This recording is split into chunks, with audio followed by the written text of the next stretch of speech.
അടിയന്തര പ്രമേയം ചർച്ചയ്ക്കെടുത്ത വീണ്ടും വെട്ടിലായി പ്രതിപക്ഷം. കേരളത്തിന്റെ ആരോഗ്യമേഖല വെന്റിലേറ്ററിലാണ് എന്നായിരുന്നു പ്രതിപക്ഷത്തിന്റെ ആക്ഷേപം. 2016 മുൻപുള്ള കേരളത്തിന്റെ ആരോഗ്യമേഖലയുടെ അവസ്ഥ അക്കമിട്ട് നിരത്തി ആരോഗ്യമന്ത്രി പ്രതിപക്ഷത്തിന് മുന്നിൽ വെച്ചു. ഒപ്പം UDF സർക്കാരിന്റെ കാലത്തെ ആരോഗ്യമന്ത്രിക്കെതിരായ അനധികൃത സ്വത്ത് സമ്പാദന കേസും. മറ്റു മാർഗങ്ങളില്ലാതെ സഭയിൽ നിന്നും പ്രതിപക്ഷം ഇറങ്ങിപ്പോയി. തിരുവനന്തപുരം വിളപ്പിൽശാല താലൂക്ക് ആശുപത്രിയിൽ ചികിത്സയ്ക്കെത്തിയ ബിസ്മിറിന്റെ മരണത്തിലൂന്നി കേരളത്തിലുടനീളം ചികിത്സാ പിഴവാണ് എന്ന് ചൂണ്ടിക്കാട്ടിയായിരുന്നു പ്രതിപക്ഷത്തിന്റെ അടിയന്തര പ്രമേയ നോട്ടീസ്. തുറന്ന മനസ്സോടെ സർക്കാർ വിഷയത്തിൽ ചർച്ചയ്ക്ക് തയ്യാറായി. 2 മണിക്കൂർ നീണ്ട ചർച്ചയിൽ ഭരണപക്ഷ അംഗങ്ങൾ കഴിഞ്ഞ 10 വർഷത്തെ കേരളത്തിലെ ആരോഗ്യമേഖലയിൽ ഉണ്ടായ മാറ്റം ഉയർത്തിക്കാട്ടി. അതേസമയം ചികിത്സാ പിഴവ് കേരളത്തിൽ തുടർക്കഥയാകുന്നുവെന്നും കേരളത്തിന്റെ ആരോഗ്യമേഖല വെന്റിലേറ്ററിലാണെന്നും പ്രതിപക്ഷം ആരോപിച്ചു. ഗവൺമെന്റ് എന്തോ റിപ്പോർട്ട് തയ്യാറാക്കിയിട്ടുണ്ടെന്നാണ് മനസ്സിലാക്കുന്നത്. സാർ, ഇന്ന് മന്ത്രി മറുപടി പറയാൻ പോവുകയാണ്. ഇവരല്ലേ അദ്ദേഹത്തിന്റെ കൂടെ ഉണ്ടായിരുന്ന ഭാര്യ?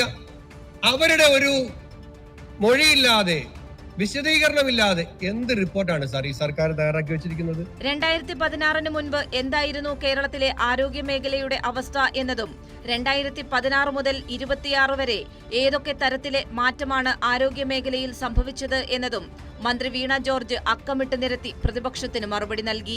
UDF 10 വർഷം മുമ്പുള്ള, എനിക്ക് തോന്നുന്നത് മാതൃഭൂമിയാണെന്ന് തോന്നുന്നു, അതിലുള്ള ഒരു വാർത്തയാണ്.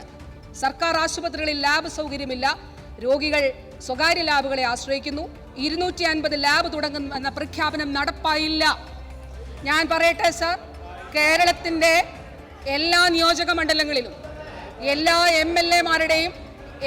MLA-മാരുടെയും നിയോജക മണ്ഡലത്തിൽ അവിടെ ലാബുകൾ നെറ്റ്വർക്ക് തീർത്തുകൊണ്ട് ലാബ് നെറ്റ്വർക്കിംഗ് സംവിധാനം ഒരുക്കി.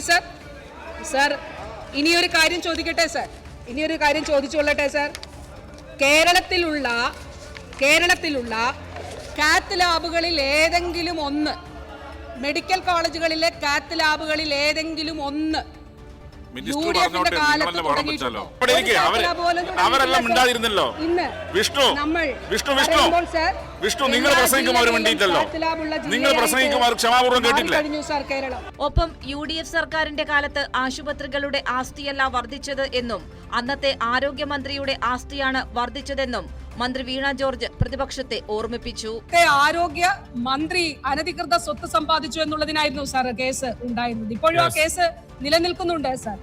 അപ്പം ആശുപത്രിയുടെയോ ആരോഗ്യ വകുപ്പിന്റെയോ ആസ്തിയല്ല വർദ്ധിച്ചത്, അന്നത്തെ ആരോഗ്യമന്ത്രിയുടെ ആസ്തിയായിരുന്നു എന്നുള്ളതാണ് കേസുകൾ വ്യക്തമാക്കുന്നത് സാർ.